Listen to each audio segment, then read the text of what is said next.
Good evening, everyone, and welcome to SocialFlight Live. I'm Jeff Simon. I am absolutely thrilled to be back from Sun and Fun here with you, and we have a spectacular show. Jack Pelton is here, and we are going to talk about AirVenture and what might make it the most amazing AirVenture yet. Before we get started, one of the things I'd like to say is, since I just got back from kicking off the flying season at Sun and Fun, I would like to sincerely thank all of the wonderful people from the SocialFlight community who flagged me down and said hi at the show.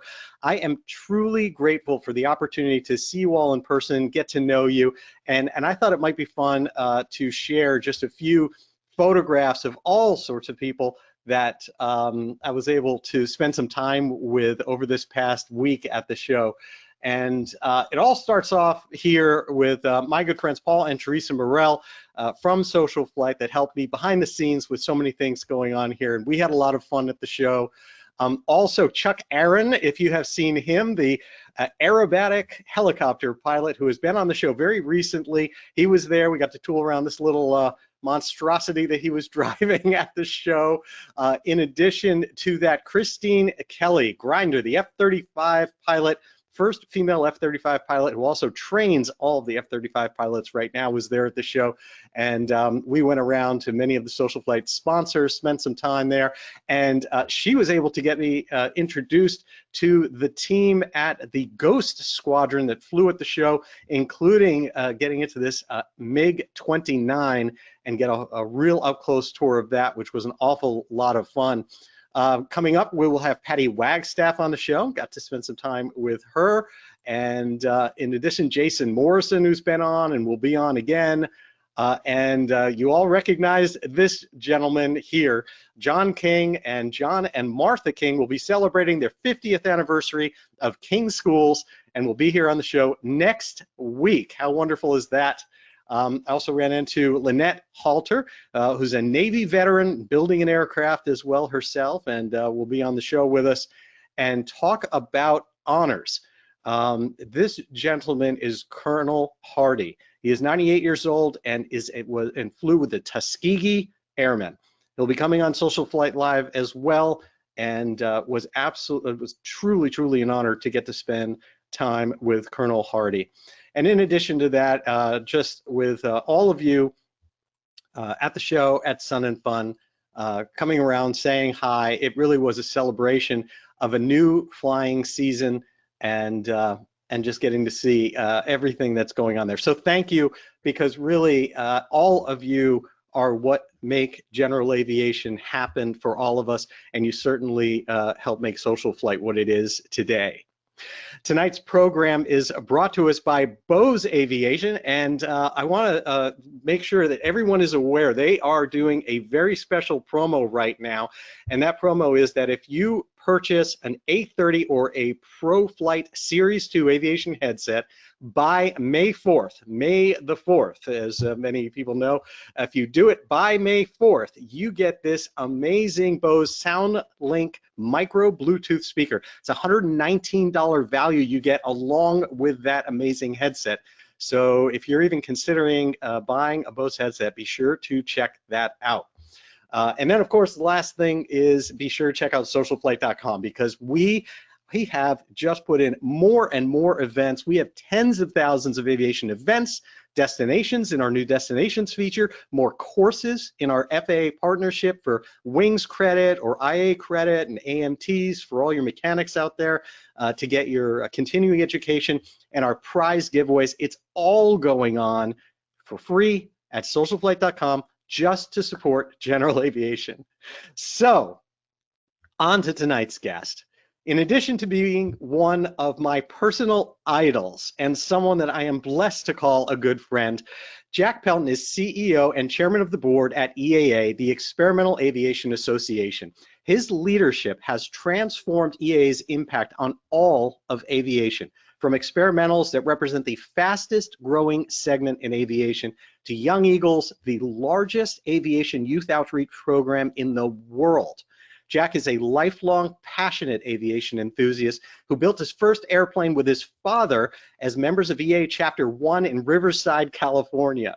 He holds an ATP and commercial pilot certificates with instrument, multi-engine, and seaplane ratings, as well as type ratings on the Cessna Citation and Cessna Mustang jets. And those type ratings shouldn't come as much of a surprise, as Jack's previous position, of course, was as CEO of the Cessna Aircraft Company. Tonight, we're going to talk about AirVenture 2024 and all the other happenings in EAA and around aviation. So please help me welcome to SocialFlight Live, Jack Pelton. Thanks, Hey Jeff. there, my friend. Great to join you this evening. Thank you so much for taking time to join us. I know that your world has to be ramping up very, very quickly to this epic event.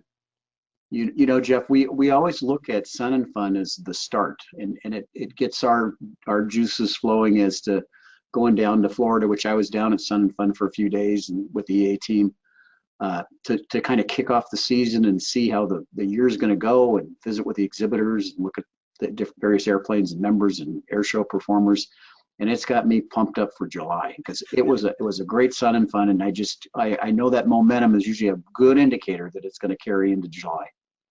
That makes a lot of sense. And I remember walking by, looking at kind of street signs, and then all of a sudden I saw a little sign down there at Sun and Fun that said, you know, Camp Scholler, and it had the distance to it. And I was like, oh, I can't wait.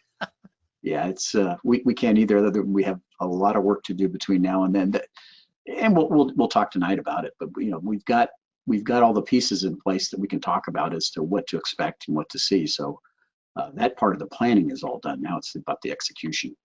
I always felt that the way you ran the show there at EAA, that it would be more appropriate to say that the Monday after the Sunday that the event ends is the first day of getting everything ready for next year. You know, you're not completely off by much. It's actually about 4 weeks after that. We do debriefs on what did we learn, what are we going to do better next year, what's, you know, all of those good things you need to do to continually improve. And then we sit down and we start constructing as to what are the themes going to be, what are the interesting anniversaries that are coming up, what we'd like to highlight and specialize. And that process starts in earnest in August, and then we meet every 2 weeks until it's time to invite everybody through the front gates, and fingers crossed that everything's going to go as we planned. That must be a fascinating process. The idea of sitting down and tossing out things like what anniversary is coming up, or what aircraft did someone see that maybe we should get a bunch of them together or get one unique one. There's got to be a complete constellation of different ideas that have to be all coming together at the same time. It is, and it's a really fun process because, as you said, we get a cross section across the organization that gets together, and everybody does their homework before they come, because it's almost like a game show of who can top each other with the neatest and possible ideas of things that we can bring, and you know, in the first few months, nothing's off the table, and there's some crazy ideas that come up.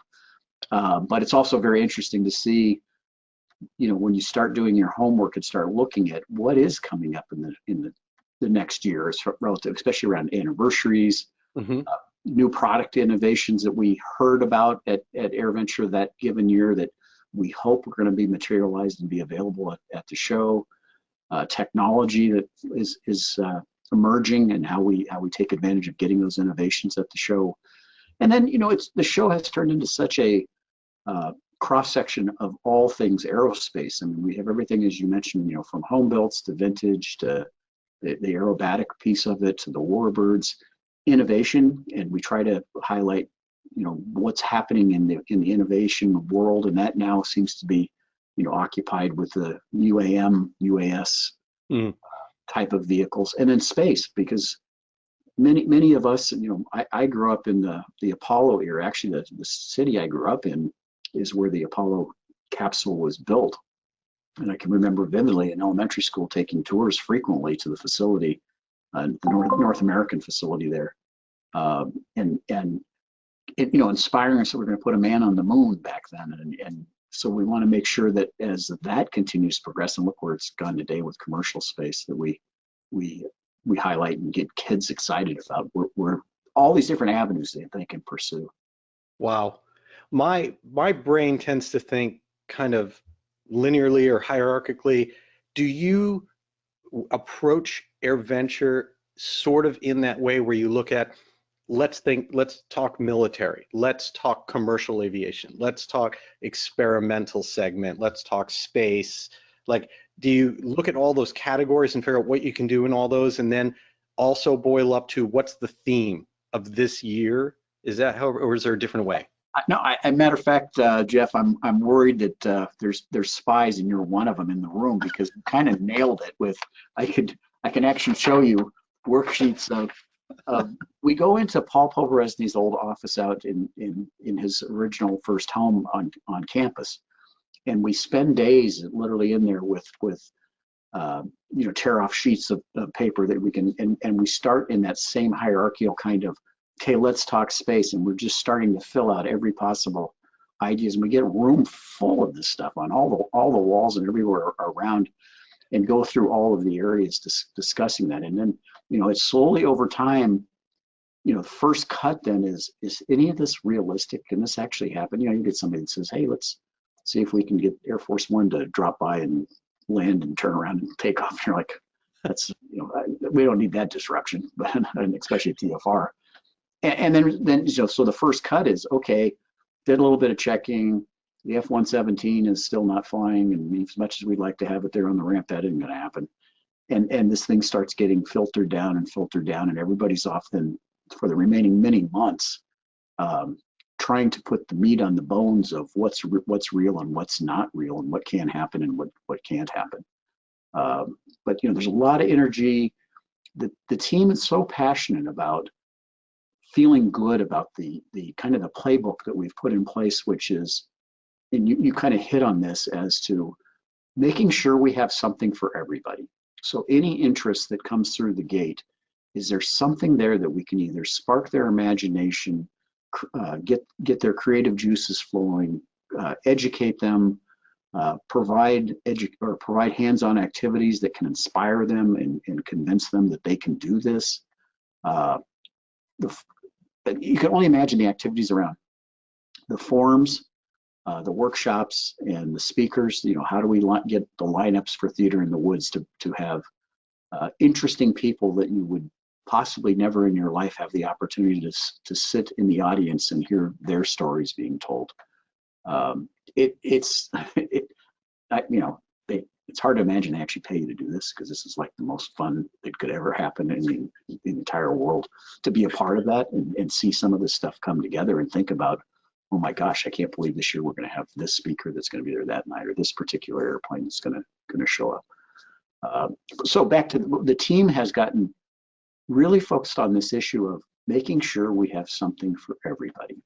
And I think we've done a really good job of having that level of diverse options of things that are there, as we mentioned, from space on one end to home building on the other end, and all of the education. And the education piece for us is critically important, because we really value that when somebody comes there and they're inquisitive, or they have an interest, that they can learn about it, pique their interest, find out how to pursue it, get more information, and help with what we call take off on their own pathway to be able to accomplish it.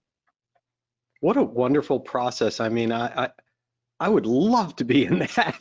What a fantastic process. And I would say that one of the ways you succeed so well throughout the years, and I've been attending AirVenture now for, I think, over 30 years. It's one thing to use the phrase that so many people use, and you did as well just now, that there's something for everyone. Another way that I feel when I go there that you've accomplished is that everyone feels special in their interest. It's not just that it's there, it's that if your interest is vintage, if your interest is space, if your interest is international, if your interest is finding a job or home builds or whatever it is, you actually feel that place is home for you. That place is made for you. That section of the event that you find is welcoming and tailored and built and cared for you. And I have to commend you on that very sincerely, because there's a difference between having like a checkbox for everything and really having a community for everything. Yeah, and that, you know, that's part of the overall design of the actual grounds for it. Is we specifically designed it around that to where we have what we call nodes. So you have the home built node, the vintage node, the education node, so that people can go and get immersed in a sub community, if you will, of people who that is their core interest. And it's what really is what creates this neat ambiance, if you will, of what takes place at AirVenture, because you have, like you said, this total immersion in whatever your interest is in a given area, and everybody there that's just as excited and passionate about it. And yeah, I've been in this my entire life. I think I'm on for well over 40 years now in aviation career, and it is a special community of people who have this wacky, something's wrong with them, that it is a one-dimensional thing about the aerospace and aviation industry and flight and everything that goes with it. And it also just brings out wonderful people. I mean, that's the other thing I try to explain to people who haven't been to AirVenture. You know, one, you got to go, but two, it is so big and there's so much, you can't just try to pass through it in a day. You've got to get there and take in and understand the various pieces. But also you're going to see a civility that you just don't see anywhere else. It's people care for each other. They're courteous. If you leave your cell phone somewhere, or somebody's going to bring it back to you, you can leave a wallet and it'll come back the same way it was found. And it's just a wonderful, and a lot of that is back to the early philosophy that Paul had on making sure we take care of each other, we take care of the grounds, we keep them clean. That we just have this great culture and environment. And I hear that from so many members and friends, is to, you know, how can you go camp in this massive campground and go to a shower house, plug your phone in, walk away, come back 6 hours later, and it's there, and everybody's glad to see. I mean, nobody's touched anything, and it is truly unique. Yeah, and you know, another thing is, with so many aircraft operations going on and so many aircraft there, being a mechanic myself, I've seen so many cases where people have mechanical issues that are, the world descends on them to help them. I mean, there's obviously an EAA group that is there as responding to help, but vendors will help. I mean, it is, instead of, you know, typically being on a trip and having something go bad being the worst thing that could happen, it's probably the best place you could have something happen. Yeah, you're certainly going to have the expertise there at your fingertips to help you with all that. And you know, you mentioned something though about all the support, and that's the secret sauce of this whole thing, which is our volunteers. You know, 5,000 plus people come and give up. They're just not giving up 5 days a week. I mean, they're coming literally a month ahead of time, sometimes more, to be at the event, to set it up and take it down. You know, it's far more than a week, and they're putting in lots of hours, and they've done it for generations. And it's truly the magic that happens that is the only way that an event like this can run the way it does, because they have this incredible pride and personal ownership in what they're responsible for and what they're doing. You couldn't dollarize it. I mean, there's no way you could afford to do the event and pay to have that kind of. Plus of all, if paying people to do it, they just don't have the passion and commitment to somebody that is bought into all of this and wants to be there every year.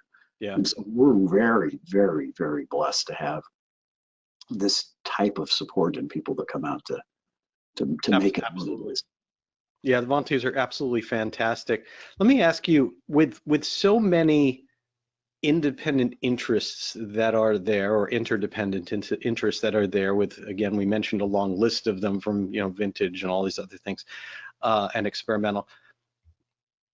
What do you do as an organization, or what do you think you can do as an organization to also help kind of cross-pollinate that, to try to get a little more in between there, so we also open it up, in addition to having a home that people kind of go to?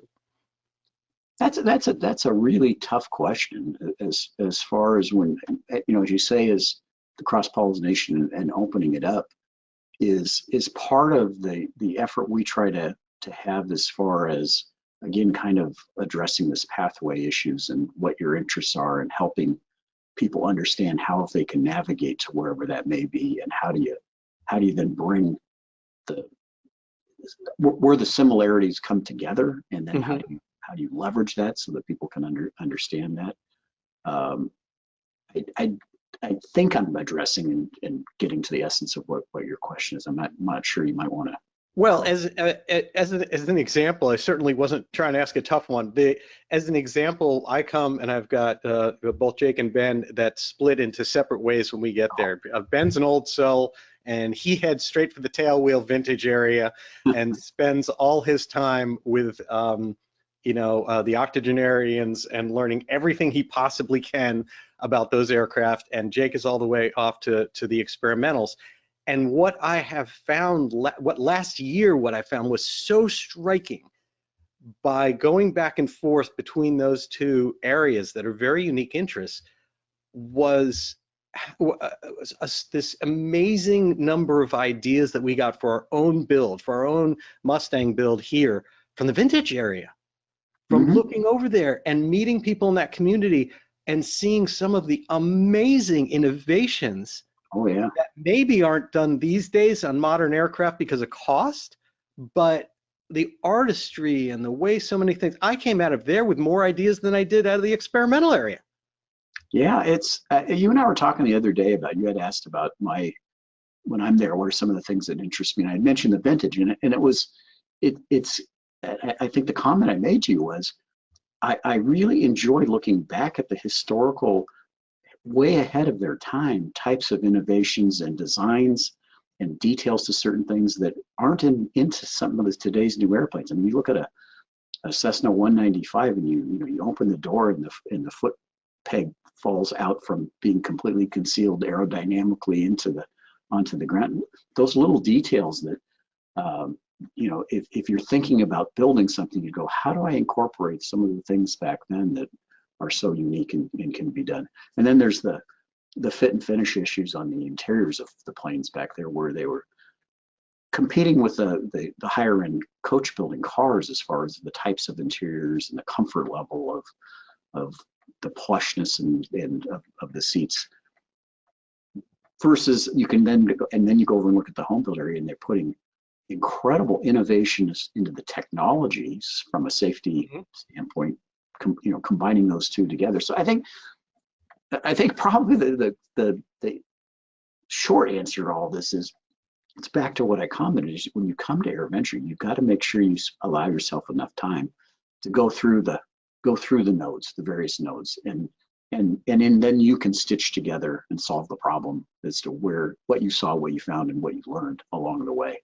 And of course, our forums and workshops deal with so many common things that are common to anybody, whether they're a pilot or a mechanic or somebody interested in aviation, as far as build processes, techniques, materials, so all of those kinds of things. I always look at the show as kind of like a dream of lives not lived. I would love to go there.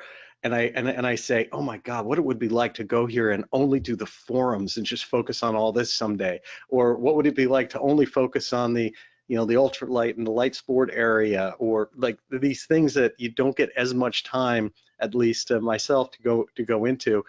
And it's just, I could live it over and over again. I remember last year, one of the things I ended up, God knows why, I ended up focusing on had something to do with the build. It started over in the vintage area, looking at things like door handles, and it was, I'll tell you, for anyone out there, if you want to go do something cool while you're there, make this tiny little pet project to look at different aircraft and how they how the door handles work forever through all these different ones. You will see some of the most amazing, handcrafted, polished, wonderful, ingenious mechanisms across every spectrum, and that's just these tiniest little tiny thing. that you could go off on any one of those tangents and spend a week of Oshkosh exploring.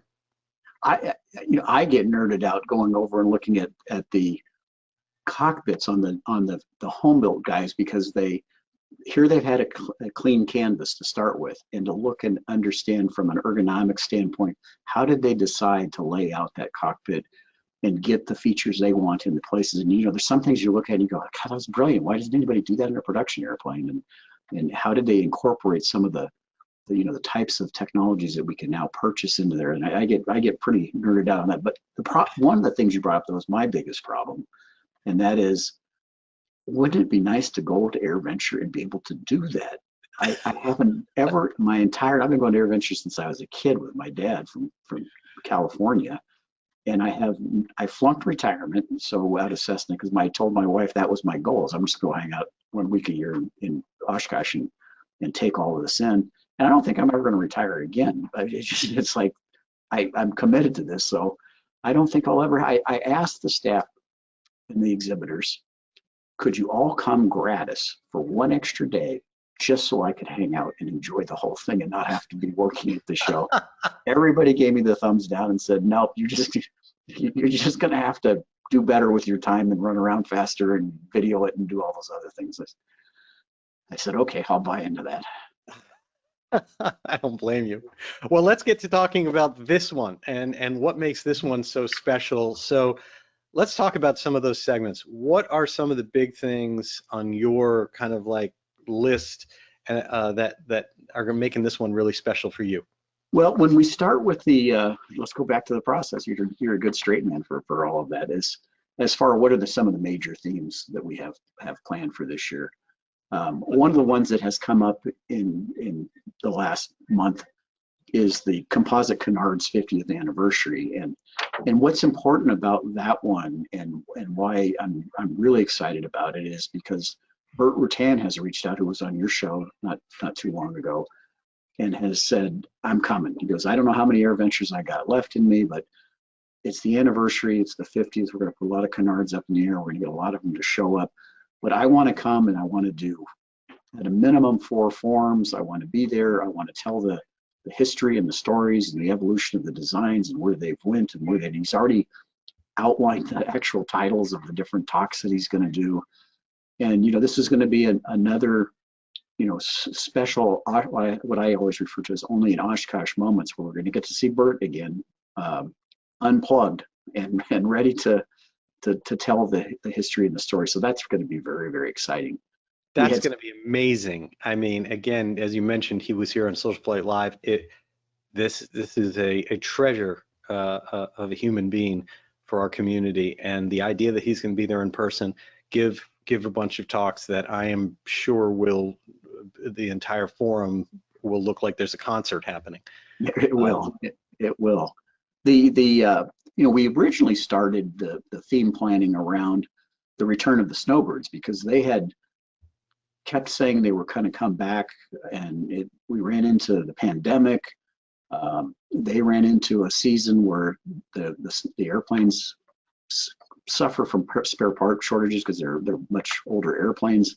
Mm-hmm. Where they cancel on us. And this year, they said, we've decided it's the 100th anniversary of the Royal Canadian Air Force, and we want to make this one of our stops to celebrate our history and everything we have done in the Canadian Royal Air Force. So the government allocated 2 U.S. shows, of which this one's going to be a big focused big one that they're going to do. So we're really excited. They are a hoot. Their flying is phenomenal.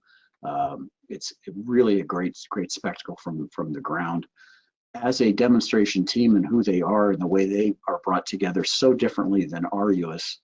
Navy and Air Force demonstration teams, who these guys, the way their Air Force is set up, they pick people out from various wings that are flying helicopters and fixed wing and other things, and turn them into a demonstration team. And they are the most down to earth.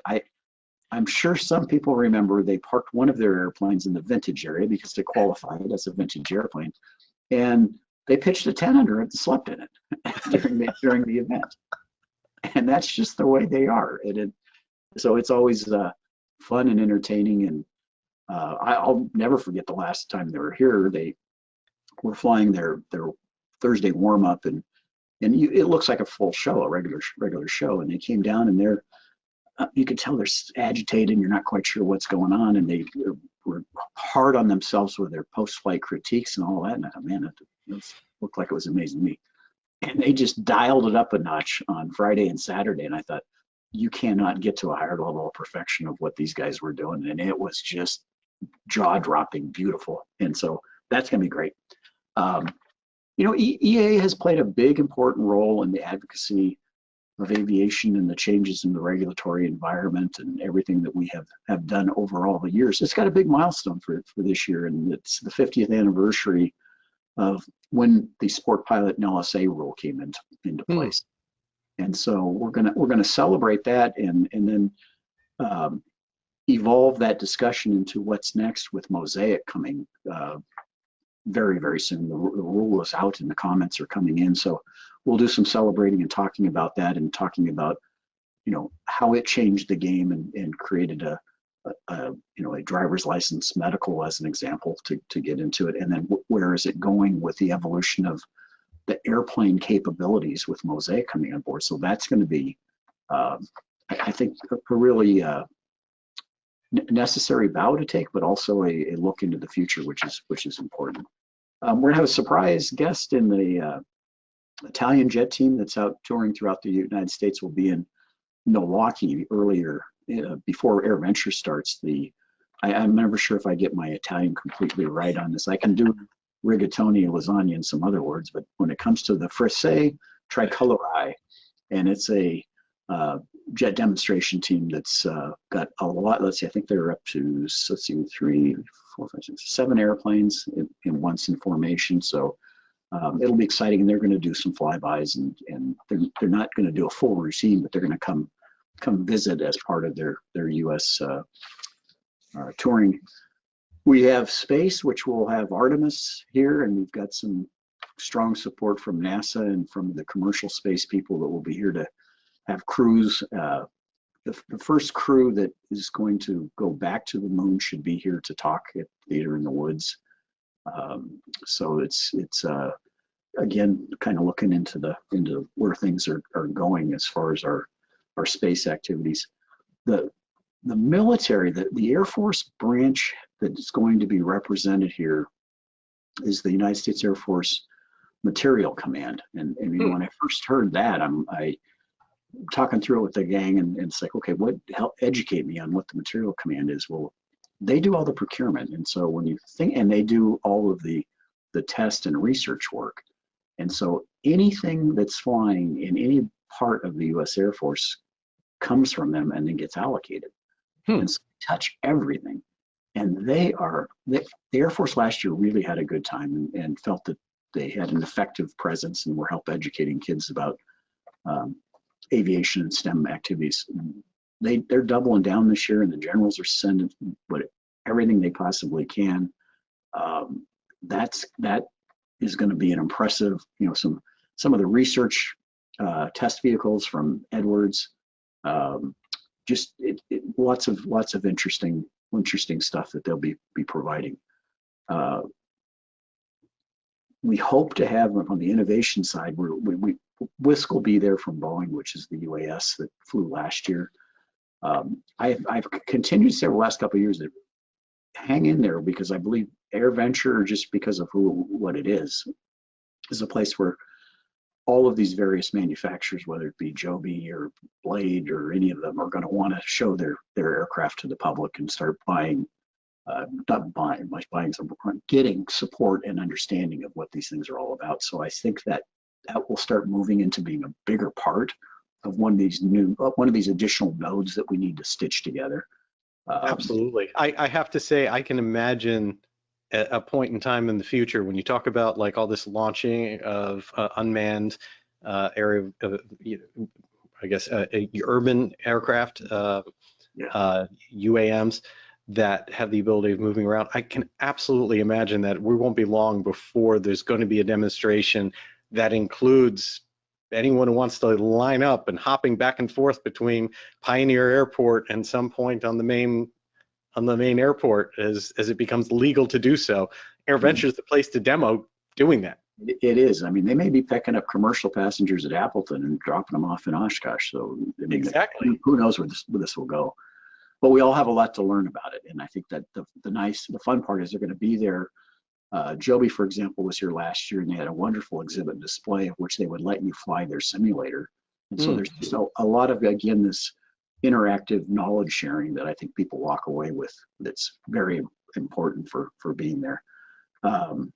It's funny, Jeff, you and I were talking about D-Day and another event that goes on. 1944 was the turning tide of the 80th anniversary of D-Day, and we're going to have some planes with invasion stripes dropping brown parachute people out of it and putting on a display and in honor of that significant milestone, which will be interesting and fun. So those are kind of the themes for the throughout the week, and then we get into the specific.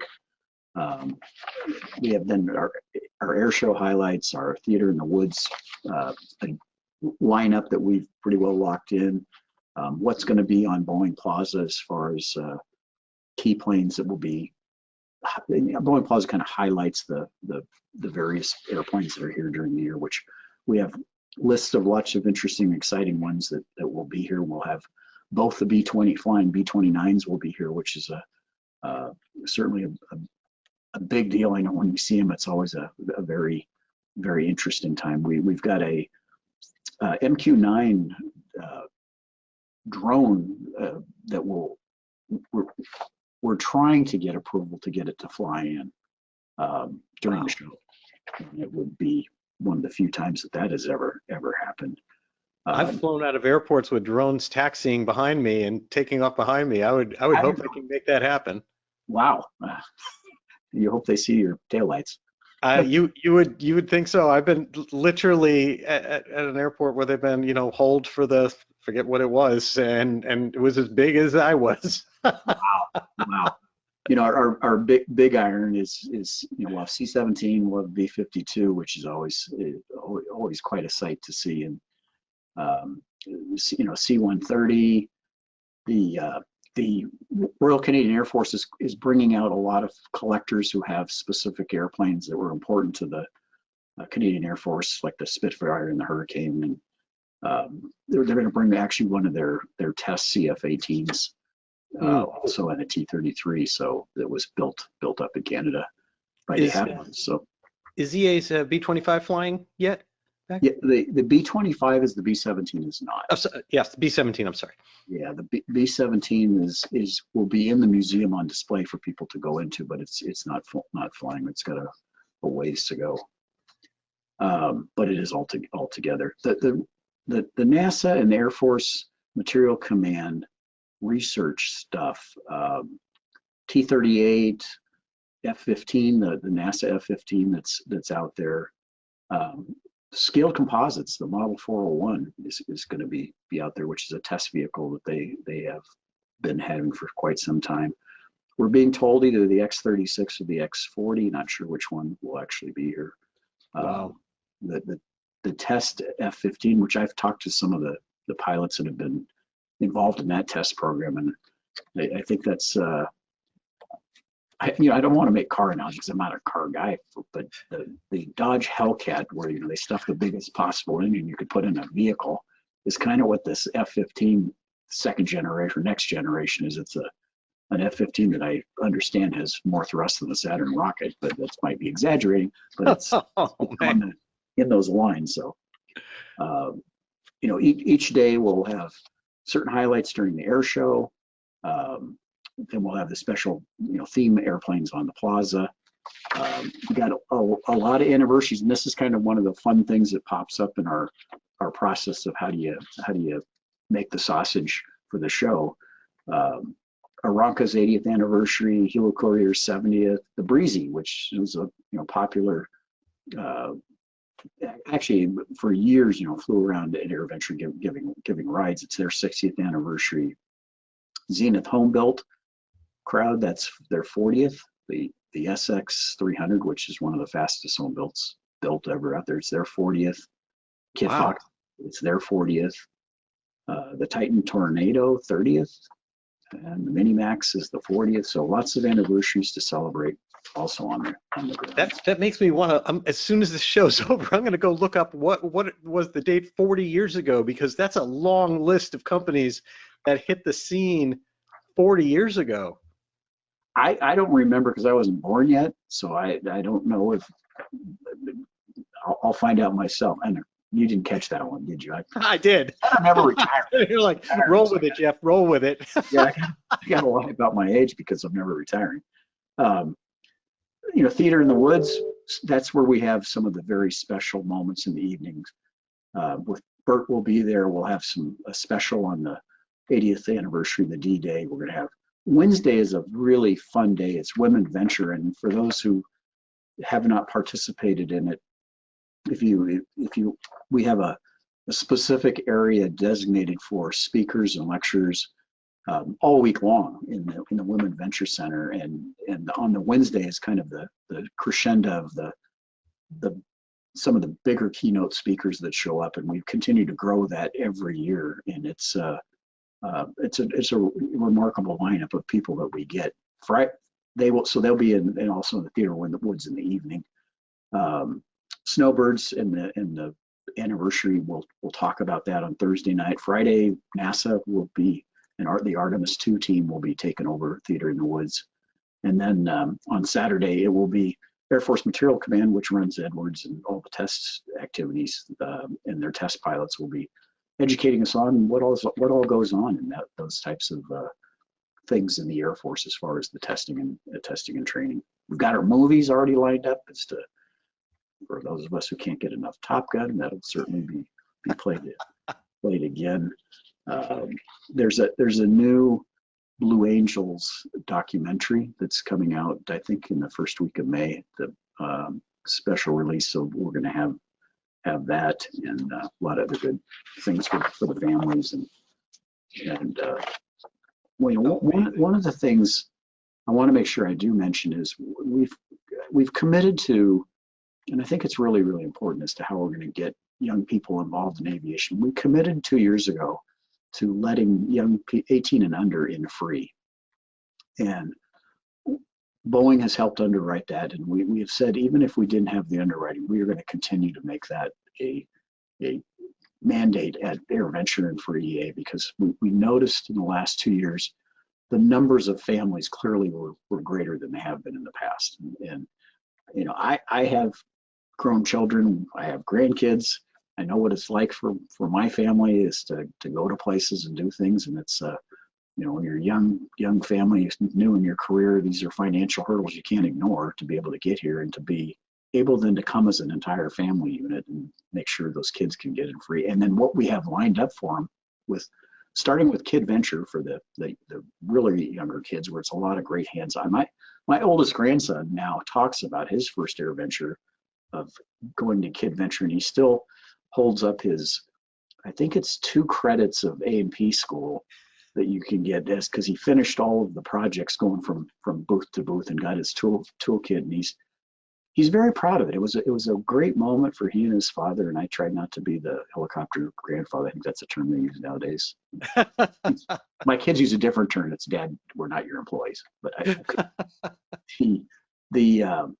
to be able to accomplish these hands-on things that he did at a very young age in these sessions, and you know, was able to build a rib. He actually worked on some brakes on a static system that they had there. He did some electric work, and you know, again, it shows kids that using your mind and your hands, which was one of Paul's big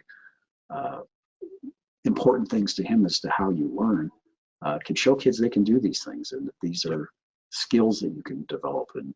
And as you and I have talked, I'm with you on we got to promote these skills and getting people especially into the A&P schools more so than even the pilot schools, because you got to have 3 maintainers for every plane or every pilot that's out there. And these are great careers that pay well. And we have for these young, then as you go up from the younger kids, we have our Learn to Fly Center, which helps chart and show the various pathways as to how you can pursue a pilot's license. But then it also, we are able to show people our new Aero Educate program, which is an online various, and again, I'm probably overusing the term pathways, but whether you want to pursue a flying career, whether you want to pursue a maintainer career, or whether you want to pursue an engineering career or air traffic controller career, we have online for young folks whose parents can also have access to it and their teachers can have access to it. It's all free of charge.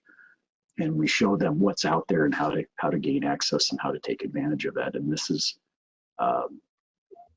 right outside of Boeing Plaza, where our membership tent, right across the way from our membership tent is.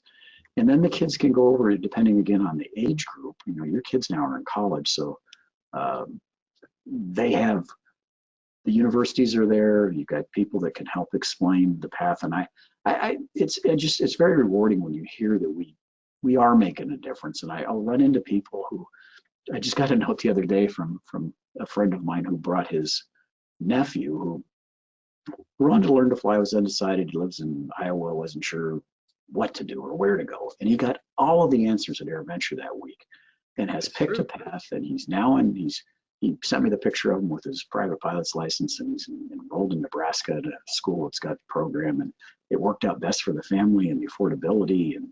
And he was thanking me, saying it was because you said, go start over here in this node and start going through all these tents and ask lots of questions, and the people are here to assist you and help you. And it is making a big difference in helping. Yeah. So I have to tell you, I started going to AirVenture before I was ever a pilot, and did not come from an aviation family. And it triggered, along with the person who dragged me there and showed me it existed, it sparked everything that I did for the rest of my life from that point forward. And my kids did KidVenture. There you go. Okay. They absolutely did, and I absolutely loved it. And I would encourage everyone to find their way to Pioneer Airport when you're there. And now Jake has his AMP, his IA, and he's going back as now he's an intern at Pratt & Whitney. Oh, wow. So talk about full circle. Like, yep. that's the ultimate thing. Your program works, and it really is fantastic. And I encourage everybody to put something on their list if they're going to go somewhere they haven't gone. That's excellent advice. And yeah, so things are coming together well. EAAs, a lot of the other things we do there is, continue to promote our advocacy efforts, which Mosaic is a big one that we've been working on for a lot of years. Started with EA having a discussion with the FAA on, isn't it time to think about what's next in the LSA and sport pilot categories, like the LSA category of airplanes and the sport pilot rating, as to it's worked, it's been in place, we have got data that shows it's safe, but we think there's things that can even make it safer, which is to include not a just arbitrary weight limited airplane, but one that really, if you look at the safety continuum of what equates to safety, which is good flying qualities, reasonable useful loads to ensure you have decent margins on able to carry a passenger and ample enough fuel, strength of the airplane itself, and some performance that also needs to be a little better. And over all these years, they have agreed and have put a reg in place that is out there for comments, that the comment period is out there and going today, which is kind of the final step. Then they take the comments and they boil those down, and they have to address every comment that's submitted, and then decide on, was there anything that came up that was an oversight that maybe shouldn't be included, or there's some other things that were actually really beneficial that we would want to add to the reg changes. They can't talk about it as far as, because it's a period they call ex parte, you got to wait till this is all closed. But we believe, and we've heard leading into it, that there's just such strong support by the FAA and DOT that this thing is going to happen. I think the final rule is going to look a lot like what was rolled out, and the only thing that's and so I'm bullish and positive it's going to happen all that. The only thing that's frustrating is they just don't ever get anything done quickly. So Yeah. that I'm like, come on, if we know what the answer is, let's get to it. Is that we won't be announcing it at AirVenture this year as to the Right. complete of it, but it certainly will be before next AirVenture. So that's good news. And I'm sure the FAA has taken so much ownership of it, and they're very excited because they recognize part of their I don't want to say their requirement for goodwill is, but they want to earn some goodwill from the aviation community is to get this thing done and to talk about it. So I think you will hear very positive comments from them as to where it's going and the fact that it will get done. It was made a priority by DOT, so that is important. Yeah. We have help me summarize that for everyone who's sort of familiar with the term mosaic, but maybe not totally. This encompasses both existing aircraft, which of course is the majority of our fleet, a number or a segment of that existing aircraft, as well as the potential of new aircraft coming out, and how they will fly and how new ones will be created and how they will be maintained. Can you tell me kind of in a nutshell? Apologize for making the assumption people, a lot of our listeners may not be familiar with the inputs, but today the light sport aircraft is limited to a gross weight of 1,240 pounds, and it has a limited speed of 115 knots. It can carry one passenger. It was just a bunch of arbitrary sets of things that are limited. They've gone back and looked at it and said, let's get away from a weight limitation. So let's look at one, the speed is not going to be restricted. The attributes of the design, so things like you can now have a constant speed prop. Mm-hmm. The stall speed will be one of the considerations that will help define the characteristics of the airplane as opposed to an arbitrary weight. And they believe in designing and looking at it that way, that it will open it up to include airplanes like the Cessna 172 and the 150 and the Piper low wing trainers. And so you're coming up to airplanes that can perform better, that have proven track records, but they're certified airplanes that will now qualify somebody with a sport pilot license, meaning a driver's license medical, will be able to get a pilot's license and fly more capable airplanes. And this is just very exciting news, and it will qualify a lot more of the home builds that have those better performance and characteristics associated to be qualified as a light sport aircraft. So just a lot of all positive, all great upsides. We hope there's so many byproducts of that it continues to enhance and improve safety with known airplanes that hopefully will help them because they can be used commercially then for training, so that you can put these airplanes into the flight training market, which we hope will help bring down the cost of what flight training is today. So all of those things that are very, very, very important to us, and it's been a good, very collaborative, very everybody driving for the right result to improve safety and grow aviation. So it's one of the good news stories that we can't wait to celebrate. Yeah, we really have this wonderful opportunity to open things up and promote aviation and make it more cost effective and safer and all the things that everybody says by doing something like that. We'll have this has been the first time in quite a few years where we'll have not a bunch of acting FAA executives in the team. They're actually the FAA administrator and his top lieutenants from all the various branches will be there, who are no longer acting, they're permanent. So it'll be good to actually have, he and I, we always do a little bit of a kind of a panel. It's called Meet the Administrator, where I get to have an open discussion with him, and he also tells us what his agenda is, and it's always a good time to then hear, okay, what is the head of the FAA who is setting policy and setting direction? Where are they? And let them hear from us throughout the week as to what's important to us as the GA community. it's actually one I'm looking forward to, because they get kind of worn out with, okay, how long is this other interim person going to be around? And are they really setting policy, or just really lame duck or caretaking?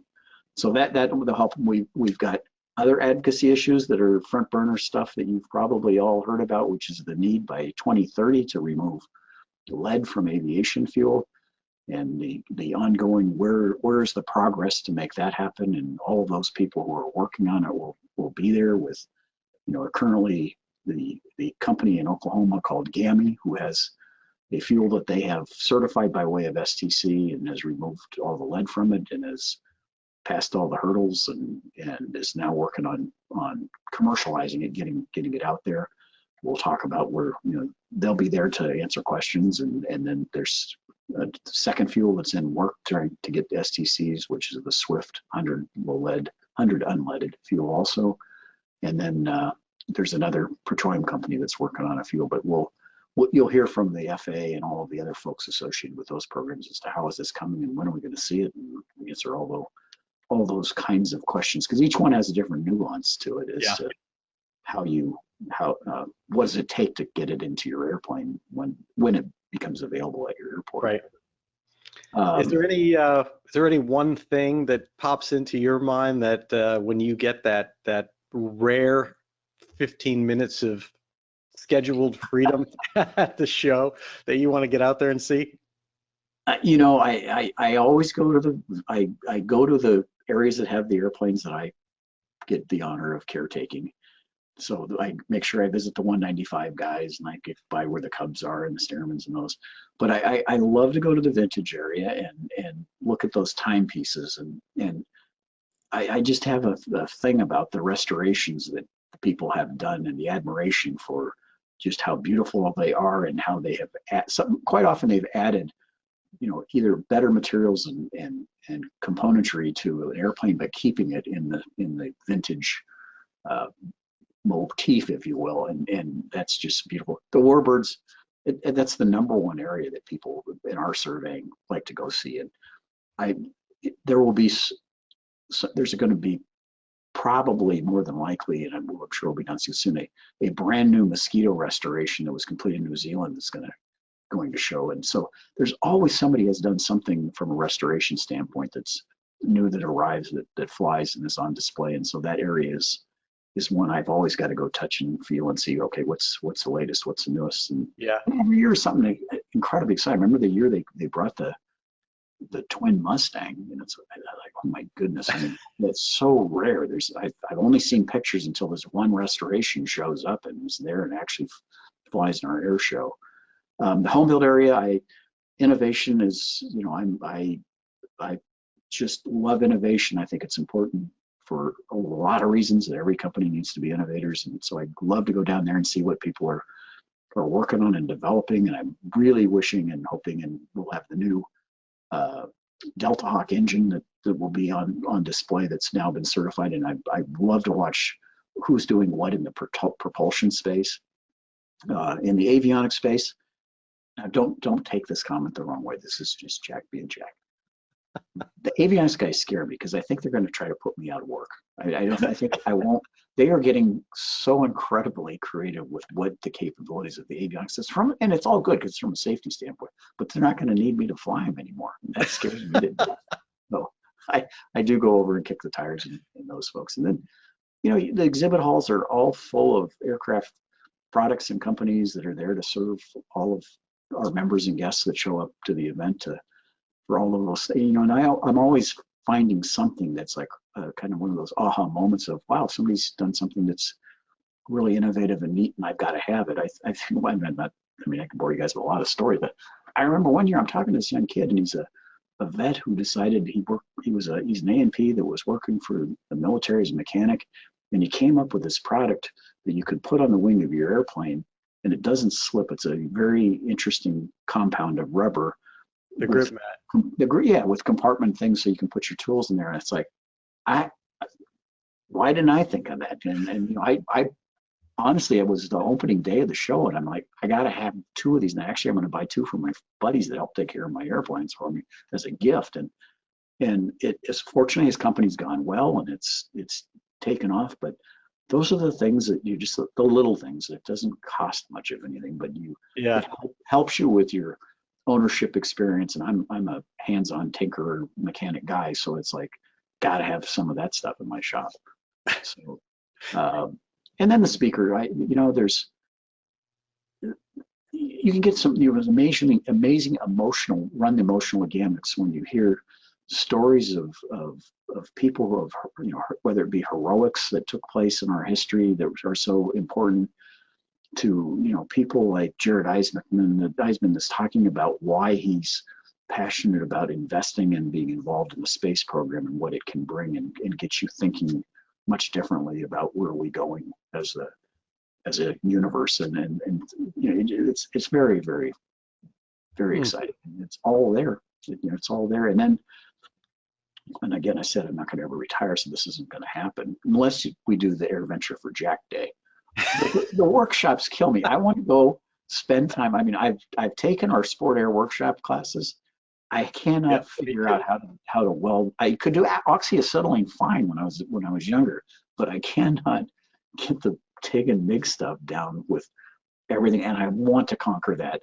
And you go over to those guys. I went there with the boys. They'll somehow convince you they'll show you how to do it. You'll leave there with a whole bunch of boxes that you just bought and somehow try to reproduce it. At least that's what happened to me. My hangar, I have those boxes. You know who's used them? All the freeloading friends I have in Kansas, because I'm up here in Oshkosh and they're in my hangar using my welder doing all kinds of fun stuff.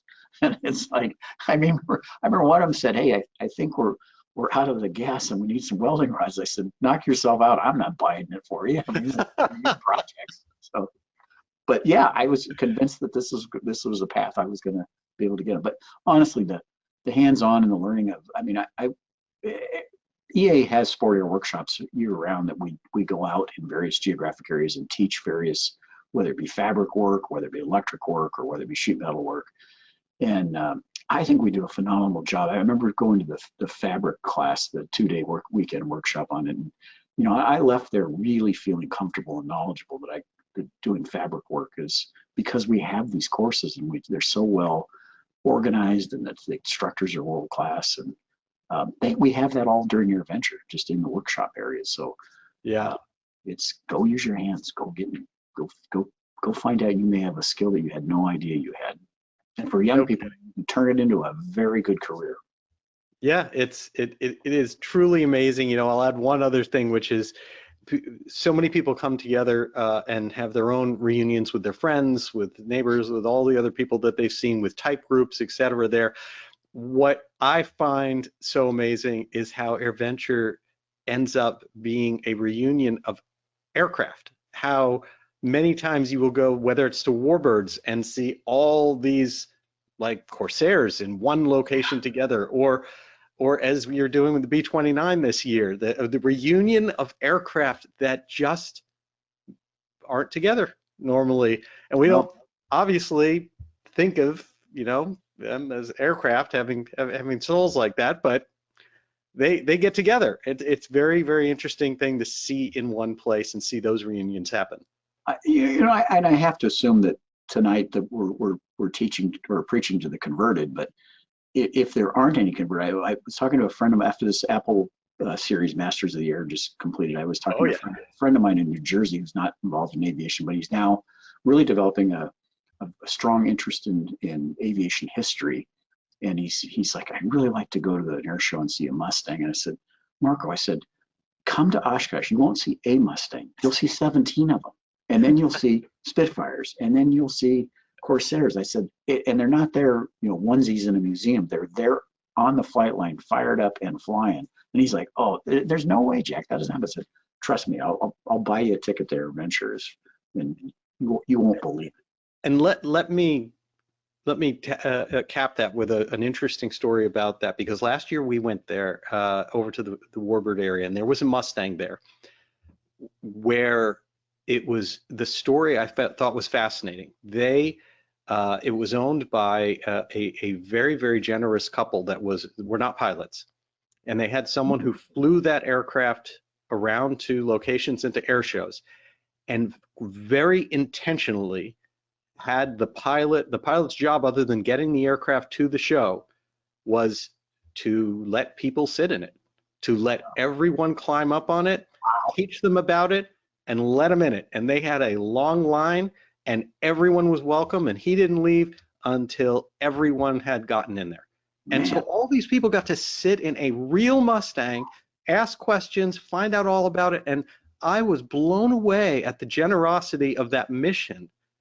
That's incredible. To do that. Yeah, that really is incredible. And that is definitely something that, boy, that's something you see at AirVenture. It really is.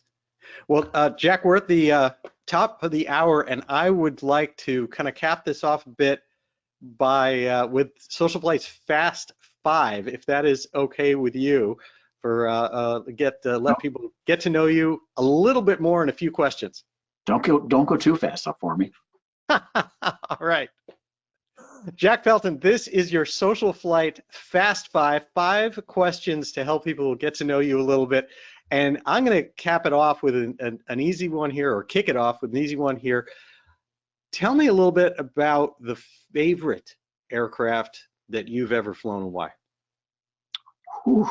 This is a tough one because, Jeff, I've been asked that a lot because of just having been in aviation forever. Adventure kid. I have to say, from a very emotional and sentimental reason, it's a Ryan PT-22, and that's the airplane that my dad got his wings in the Army Air Corps in 1943. And he wanted to be a pilot more than anything when he was in high school. And when he got out of high school, he went into during the war, and married his high school sweetheart, my mother. And the stories as a kid, him talking about learning to fly and what that meant to him. And they called the airplane back then the Maytag Messerschmitt, Maytag after the washing machine, because it was made this poppity pop sound, and they thought they were fighter pilots at age 18. And we heard that story, and none of my siblings ended up becoming engrossed in aviation like I did, but that airplane was very, very important to him. And I fell in love with it as a kid. I own one now that was actually at the training base that he flew in, and I had the opportunity to be the caretaker of that and flying it. And my son, when he was born, was named Ryan after the airplane. I remember being interviewed at Cessna, and they said, well, is there something unique about being named Ryan after that airplane? Why is that? I said, because the next airplane my dad went to in intermediate training was a Consolidated Vultee, and I thought that was a little rough to name your kid Consolidated Vultee. So that's my sentimental, emotional, and why I love the Ryan PT-22. I love it, and it is a gorgeous, elegant aircraft. It is. I really like it a lot. It's beautiful. Okay, question number 2 on a slightly different take. What was the kind of most nail-biting or some type of a scary moment of your flying that you maybe learned something from, but that comes to mind? You know, I think part of it, this is what I share with people as they're going through their ratings. You know, after getting my instrument rating, the old adage is now, you now have a license or a license to learn. But when you go to the IFR side, you also have now a knowledge base of making different types of decisions as to when you shouldn't fly, as to getting yourself deeper into what some of the consequences. And I can think of some times where, especially before NEXRAD was so apparent in the cockpits, like we get spoiled with today, and the ADS-B stuff and Cirrus weather. Setting my own personal margins, but then continually evaluating and increasing them as you get into an event where you say, you know, that line of storms that you were ahead of, you know, you should have been an extra hour ahead of it, not a half hour ahead of it. And sitting down and taking the time and being professional enough about it to assess yourself and say, I'm never gonna let that happen again. What did I learn? What am I gonna not do next time? And really ingrain that into my personal flying. And I would say weather has always been the one that you're like, Mother Nature, it can be a brutal, mean person that you can't control, and you better take it seriously. And as I get advanced in age, those minimums are much different now. My feelings about, what do you really want to do as far as minimums? It's you figure you've cheated life a lot as you continue to get older, and I want to continue to cheat it for a lot longer. So you just continue to look at. I talk about it with I have some fun airplanes, a Cessna 195, a Stearman, the PT-22, and a Cub. And when I'm up here working, sometimes I don't get a chance to, in the winter especially, I don't get a chance to fly. So I set standards. So like when I go home or I'm up here and the weather breaks, if I haven't flown in a while, I make sure I go out with somebody and have a safety pilot with me and make sure that you're going to be proficient and you're going to take this seriously and you're going to do everything you can to assure that you can look yourself in the mirror and say, I did everything I could the right way. That makes a lot of sense, absolutely. And it is interesting, I think, kind of pointing out that as our experience grows and hopefully our skills grow with it, the risk-taking actually decreases. Yes, yes. Okay, well, question number 3. If you had the ability to go back in your aviation story and just not change it, but just get to parachute in and re-experience some moment of that, where would you put yourself? Wow, there's a lot of interesting ones along the way. I think re-experiencing bringing the Garmin G1000 into the single engine piston line at Cessna Aircraft was one that, fortunately, it was a great decision or a great work and great collaboration with Garmin to make that happen. But it was so fun to go through the evolution of we're moving to this thing called a glass panel that they have in the commercial airliners, and that when they put out the 757, 767, a lot of pilots didn't like it, and thinking that, okay, we're gonna do this in a 172, and is this going to work? Is it going to be accepted? Is the technology ready? How are we going to do this and how are we going to certify it? And there's years of the initial concepts and then bringing that along to eventually a lot of naysayers saying, I'm not sure, you're going to have to offer both of them, some with a 6-pack and some with the glass panel, and we'll see, and not sure this is going to go over. And to see it get adapted and so quickly become mainstream and so quickly provide the ability to offer now new safety features, terrain avoidance and all the other things that have come along with it, to see how it has improved general aviation safety incredibly well. That was a ride that was very rewarding personally for me. Wow, that makes sense. The glass panel revolution, and especially you being right at that key position during that. So that also makes a lot of sense. Okay, question number 4. If you were able to go back to the young teens or early 20s, Jack Pelton, and say a few words, give a few pieces of advice, what would you say to your younger self? To my younger self, the first thing I would say is you ought to be very thankful, and you should in your nightly prayer say, thank goodness there were not iPhones when you were a kid that had video cameras on. So that would be the first thing I'd be very grateful for and have lived through it. I would have to say, and I don't want to be cliche or anything of that, but aviation changed my life. I mean, picking that early on and feeling so passionate about wanting to be involved in it, but not knowing where it's going to take me. I mean, I thought maybe it could be a commercial pilot. Vietnam War was ending, and I thought maybe military. But what it did for me from a personal development in the discipline of having to do things in an organized fashion, to follow checklists, to understand the physics of what's going on, to decision making, all of those things, I think ended up being a very positive influence on my personal life and how I conduct my personal life, because it's just training and inherent skill set you develop in aviation.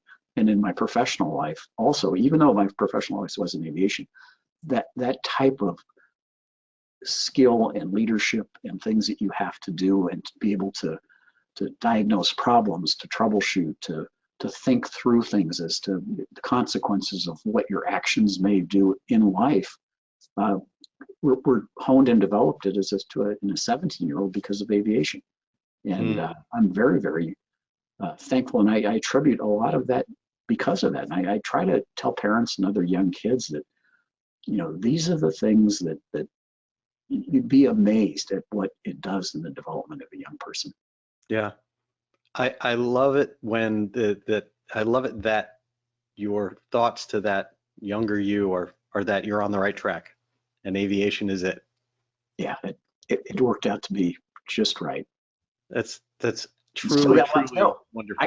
I got a lot of things I got to get done still here at EA. There's a lot left to do. Yes, no doubt whatsoever. But we only have one more question for you tonight, and that is The bonus question. the last one, the 5 of Fast 5.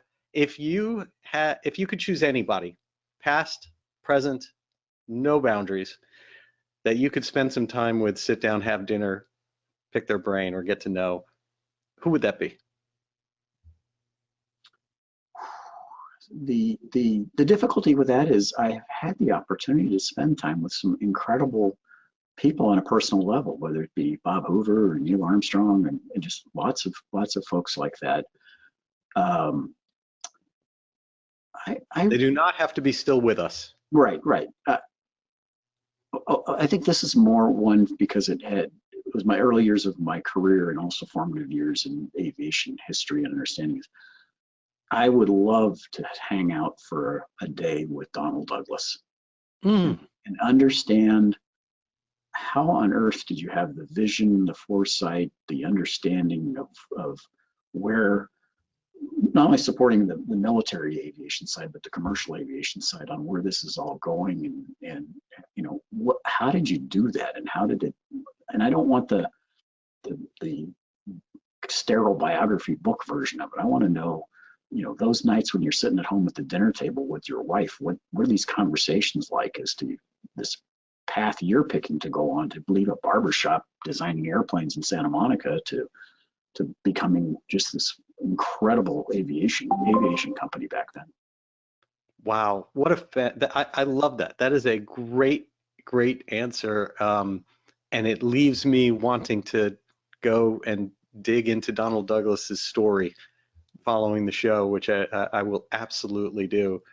Well, that's truly wonderful, and I just want to say I'm grateful for everything that you're doing for aviation, for SocialFlight, for your friendship, for everything that you're doing and coming on this evening and giving us some of your time. And I am absolutely just looking forward to showing up there at AirVenture.